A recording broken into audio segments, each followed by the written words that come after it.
नमस्कार दोस्तों, आपका इस चैनल में तहे दिल से स्वागत है।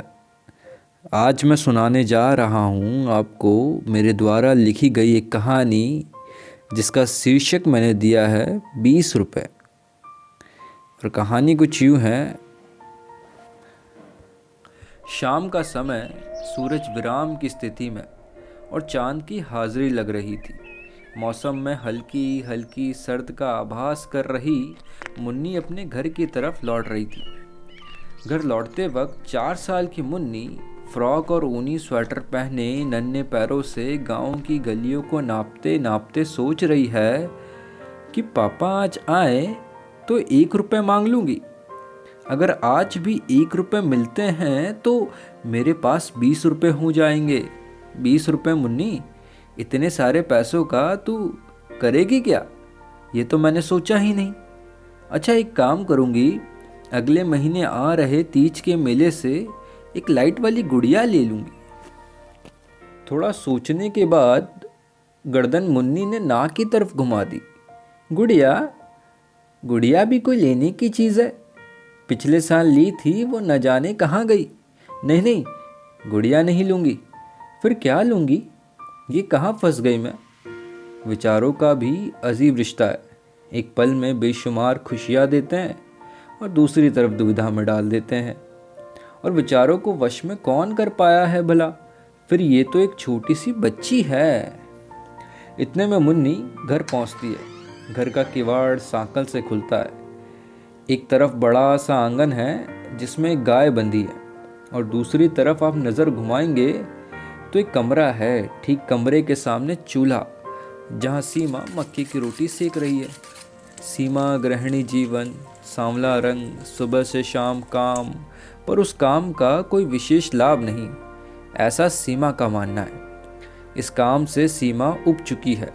परात में गूंदे आटे को ऐसे पटक रही है जैसे कोई पुरानी दुश्मनी निकाली जा रही हो। दरअसल आज सुबह से सीमा को बापूजी की 5 साल पुरानी बात बार बार याद आ रही है। उन्होंने कहा था, बेटा, ये प्रेम कुछ दिनों का होता है। 4 दिन की जवानी उतरेगी, ये प्रेम भी उतर जाएगा। एक अच्छा रिश्ता आया है, अगर तू हाँ करेगी तो मैं बात आगे बढ़ाऊंगा। और लड़का सरकारी विभाग में पियून की नौकरी करता है। बताओ, ऐसा रिश्ता मिलता है कभी? बापूजी के कहने पर मैंने ही तो दुगने हौसले से उन्हें जवाब दिया था कि ब्याह करूंगी तो सिर्फ भरत के साथ।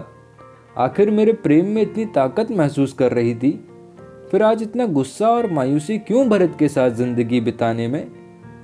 इतने में सीमा का हाथ चूल्हे के अंगारों से जल जाता है। रोटी हाथ से छटक कर नीचे गिर जाती है। जुबान से निकलता है, भगवान, क्या जिंदगी नर्क बना दी। किवाड़ खुलता है। साइकिल के पीछे पावड़ा और तंगारी बंधी है। साइकिल के हैंडल को पकड़कर भरत साइकिल को अंदर लाता है। इतने में मुन्नी दौड़ कर जाती है और कहती है, पापा आ गए, पापा आ गए। सीमा रोटी बनाते वक्त हल्के स्वर में कहती है, मजदूरी करके आए हैं, कोई अफसर थोड़ी आया है, पापा आ गए। भरत हाथ मुंह धोकर आंगन में बिछी खाट पर बैठता है कि मुन्नी पास आकर बोलती है, पापा, आपके सर पे मालिश कर दूं? भरत हल्का सा मुस्कुराता है और जेब से 1 रुपये निकाल कर मुन्नी को दे देता है और हल्के स्वर में कहता है, बिल्कुल अपनी माँ पर गई है। ये बात सीमा सुन लेती है। माँ पर गई है? मतलब क्या है आपका? मैं पैसे मांगती हूँ आपसे। और कितने पैसे मांगे हैं आज तक? शादी से पहले क्या क्या वादे किए थे? कभी दुखी नहीं करूँगा और ना ही होने दूंगा, घर की महारानी बना कर रखूँगा। कभी कभी तो शायर भी बन जाते थे। क्या कहते थे? चांद सितारे पहरेदारी करेंगे तुम्हारी। और मुझे बताओ, ये कौन सी महारानी है जो सुबह से शाम काम करती है? अच्छी महारानी बनाई आपने। इन सब बातों को भरत मजाक में टाल देता है और मुन्नी को आवाज़ लगा कर कहता है कि आ जाओ बेटा, चलो खाना खाते हैं। देखो, मम्मी ने मक्के की रोटी और सरसों का साग बनाया है। मुन्नी और भरत भी चूल्हे के पास बैठ जाते हैं। सीमा दोनों को खाना परोस देती है और खाना खाते वक्त भरत सोचता है, कभी इतनी शांत ना रहने वाली आज इतनी शांत और माथे पे सलवटे लिए कैसे बैठी है। भरत हल्का हल्का माजरा तो समझ गया था, पर पूछने की हिम्मत नहीं जुटा पा रहा था, क्योंकि भरत को आभास हो गया था कि यह तूफान से पहले की शांति है। सीमा द्वारा दिए जा रहे संकेत में भरत का चुप रहना भला था। जैसे चम्मच को जोर से पतीली में पटक कर सब्जी को थाली में उड़ेलना ये सब सामान्य नहीं था। जैसे तैसे भरत और मुन्नी खाना खाते हैं और तीनों चूल्हे के पास बैठ जाते हैं। भरी सर्दी में चूल्हे के पास बैठना जैसे बैसाखी पे चल रहे किसी इंसान को कदमों पे चलने का एहसास करवाना। काफ़ी देर बैठने के बाद भरत अपनी जेब से 500 रुपये निकाल कर बड़े प्यार से कहता है, ये लो भाग्यवान, आज की कमाई थोड़े कम है, पर क्या करूं, कुछ काम थोड़ा कम मिल रहा है। 500 रुपये देखकर सीमा की पलकें ऊपर आ जाती है। गुस्साई सीमा का चेहरा और भी लाल प्रतीत होता है, मानो बस अब सब्र का बांध टूटने जा रहा हो। सीमा कहती है, 500 रुपये? पूरे दिन काम किया और शाम को क्या देखने को मिल रहा है, सिर्फ 500 रुपये? सीमा, मैं मजदूरी करता हूँ और ईमानदारी की कमाई 500 भी कम नहीं होती, भरत ने कहा। कब से ये सब सुनती आ रही हूँ, मजदूरी और ईमानदारी। अरे इतनी सी कमाई में पेट तो भर रहा है, लेकिन ज़रूरतों का क्या, ख्वाहिशों का क्या? मेरे भी सपने हैं, हमारे गाड़ी नहीं आ सकती क्या? कब से साइकिल में घूम रहे हैं? कब तक इस गांव में रहेंगे? लोग शहरों में बसते जा रहे हैं और ये ईमानदारी का सारा ठेका तुम्हारा है क्या? तुम क्यों नहीं करते बजरी बेचने का काम? सरकारी बजरी लोग कितने बेच रहे हैं, कुछ सुन रहे हो?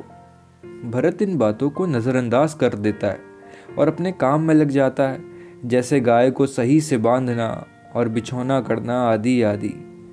जब सीमा को लगता है कि भरत मेरी बातों को टाल रहे हैं, तो मन की गहरी सारी बातों को सीमा भरत के कानों में उड़ेल देती है।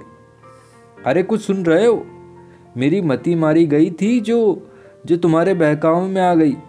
इससे अच्छा होता कि मैं उस पियून से शादी कर लेती, कम से कम सरकारी नौकरी और इज्जत तो होती। यहाँ क्या है, मजदूर और मजदूरी। ये बात भरत को चुप क्या गई, जैसे किसी ने जिंदगी भर की कमाई कुछ शब्दों में चुरा ली हो। भरत की आंखों में आंसू भर गए थे, पर अभी भरत ने नीचे गिरने की अनुमति नहीं दी थी। सीमा, सिर्फ दर्द तुमने नहीं देखा, ये बात तुम मुझसे बेहतर जानती हो। फिर भी तुम्हें लगता है कि मैंने तुम्हारी जिंदगी खराब की या तुम्हें बहुत दुख दिया है, तो मैं तुम्हें कल तुम्हारे घर तुम्हारे हाल में छोड़ दूंगा, भरत ने कहा। छोड़ दूंगा? सीमा के नीचे से जमीन नहीं रहती है और मस्तिष्क में चल रहे सैकड़ों विचार सिमट कर एक भारी भरकम डर में केंद्रित हो जाते हैं। सीमा वहीं किसी सहारे को पकड़ कर नीचे बैठती है, हाथों को सर पर रखे पसीने पसीने सीमा सोचती है, आखिर ऐसा क्यों कहा, छोड़ दूंगा। भरत दौड़कर सीमा को उठाता है और आंगन में बिछी खाट पर बिठा देता है। मुन्नी दौड़कर पानी लाती है। भरत अपने हाथों से गिलास लिए पानी पिलाता है। कुछ देर तो मौन रहते हैं दोनों। फिर सीमा कहती है, आपने कभी नहीं बोला छोड़ दूंगा। आज बोला तो ऐसा लगा कि मेरी किसी ने जान निकाल ली हो। आपने मेरे गुस्से को हर बार सहन किया है, पर आज ऐसा क्यों बोला? सीमा, मैं तुम्हारा गुस्सा जिंदगी भर सहन कर सकता हूँ।